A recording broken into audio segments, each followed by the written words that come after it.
Assalamualaikum warahmatullahi wabarakatuh. Sobat Misteri Sunyi Mencekam, semoga saja Anda masih tetap setia bersama kami, channel yang setiap hari selalu menyuguhkan cerita-cerita misteri menarik. Dan kali ini kami sudah menyiapkan sebuah kisah nyata misteri yang berjudul Disesatkan Penghuni Alam Gaib.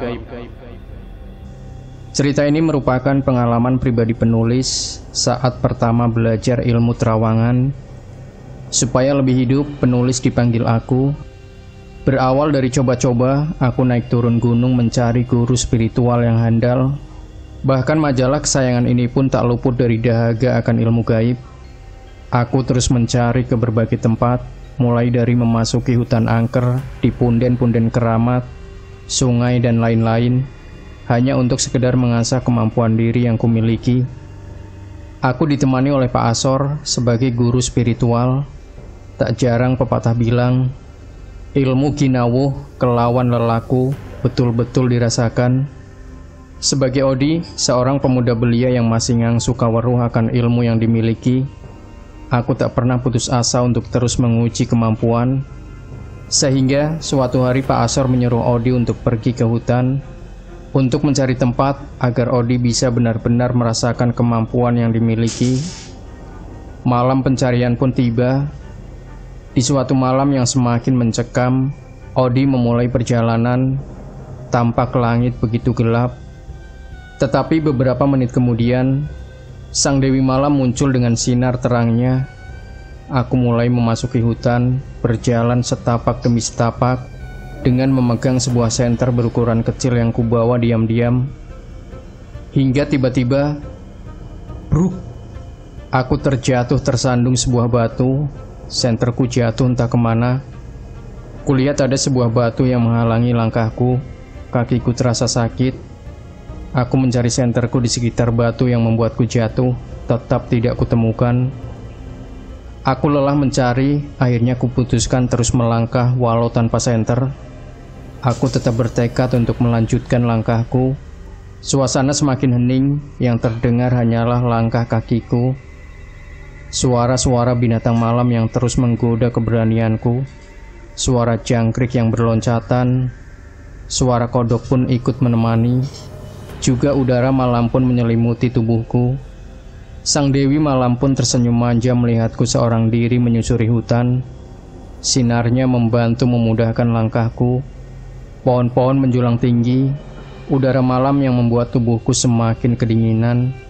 Semua itu tidak meruntuhkan langkahku. Aku berjalan setapak demi setapak, hingga akhirnya aku berhenti di sebuah sungai yang dihiasi oleh air terjun yang menjulang tinggi, mengalir dengan derasnya. Tampak batu-batu besar berada di situ, dan air terjun pun ikut menghiasi keindahan sungai ini. Terdengar gemericik air yang berjatuhan, aliran sungai yang jernih, yang membuatku tak sabar untuk menyentuhnya. Aku duduk di atas batu besar, bertepatan dengan mengalirnya air terjun, dan mulai berkonsentrasi. Aliran air terjun membasahi tubuhku. Aku duduk bersila memejamkan mata sambil berkonsentrasi. Beberapa jam kemudian, aku melihat sebuah sinar remang-remang. Aku terus mengikuti sinar itu, hingga semakin jelas berwarna putih, merah, dan kebiru-biruan. Semuanya bercampur menjadi satu. Cahaya itu menarikku sehingga kutemukan sebuah lorong kecil. Semakin kudekati, tampak semakin jelas, hingga aku merasa seolah-olah aku sudah berada di dunia yang berbeda.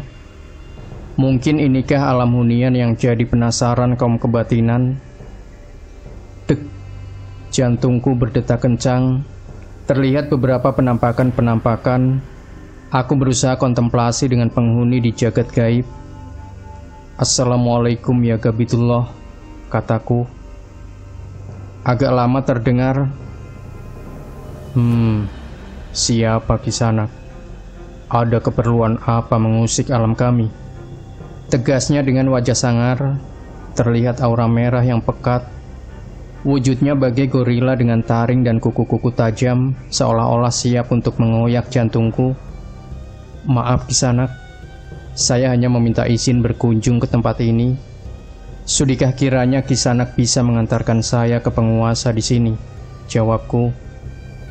Baiklah, aku Patih Rekso, Adipati Alam Hunian Bawah Air, diutus Sang Putri Kencana untuk menyambutmu. Konon, tiap lokasi tempat pasti memiliki penguasa masing-masing. Setelah beberapa meter berjalan lama, aku melihat banyak wujud-wujud bangunan klasik yang berbeda. Ada yang terbuat dari kayu, batu-batuan mulia, sampai bahan yang tidak bisa ditemukan dimanapun. Aku berjalan menelusuri lorong-lorong. Suasana agak berbeda, terlihat samar, tidak begitu terang. Tampak juga wujud-wujud lelembut yang amat menyeramkan dan menakutkan hati. Namun, di sana memiliki aturan yang jelas, sehingga terlihat beberapa makhluk dirantai dan dicambuk. Mungkin karena mereka telah berbuat kesalahan. Andai aturan ini bisa diterapkan di alam manusia, aku terbayang beberapa koruptor yang berjalan bebas meski telah menjual negara dan menggerogoti kekayaan rakyat. Tiba saatnya aku sampai di sebuah bangunan yang megah, terbuat dari emas dan berlian. Mataku tertuju pada perwujudan yang luar biasa agung. Jantungku berdebar kencang, seolah-olah aku larut dalam kegalauan hati. Tampak banyak prajurit dengan wajah yang menakutkan, berbaris di setiap sisi-sisi bangunan. Mungkin ini istana hunian, pikirku. Tiba-tiba, dadaku terasa sesak sekali, seolah-olah ada yang menghantam kuat melalui energi dahsyat. Ada apa ini? Aku langsung melakukan aji langlang buana dan tapak geni untuk menolak dan menjaga kemungkinan-kemungkinan yang terjadi. Terlihat samar-samar sosok putih cantik dengan memiliki pancaran wibawa yang agung. Aku agak tercekat ketika melihat pemandangan yang janggal, yaitu terdapat mata di antara bagian anggota tubuh yang lainnya. Di antara kedua alis dan tangan-tangan yang agak panjang, mirip laba-laba raksasa. Aku penguasa wilayah ini. Aku Putri Kencana. Sudah lama aku menunggu kedatanganmu. Tak terasa terjadi percakapan panjang antara aku dengan Putri Kencana tentang kejadian goro-goro yang akan menimpa Nusantara pertengahan tahun depan. Setelah itu aku diajak berkeliling di sekitar istana. Sampai suatu ketika, datang Ki Ahmad, guru spiritual Pak Asor. Ki Ahmad mengajak aku kembali ke alam manusia. Aku pun sadar, ternyata selama ini aku sudah disesatkan oleh penghuni gaib dengan keindahan dan keseraman yang mempesona. Tidak terasa aku hampir tersesat 9 hari, padahal aku merasa hanya 1 jam. Dari pengalaman tersebut, kini aku semakin mantap dan hati-hati dalam menyingkap tabir alam gaib. Janganlah sekali-kali kita terlena oleh kemewahan dan kemegahan yang tampak di alam gaib, karena semua itu bisa menyebabkan taruhan nyawa. Demikian Sobat Misteri Sunyi Mencekam. Berikan komentar Anda, like, share video ini, subscribe channel Sunyi Mencekam, dan kembali nantikan cerita-cerita misteri terbaru dari kami. Wassalamualaikum warahmatullahi wabarakatuh.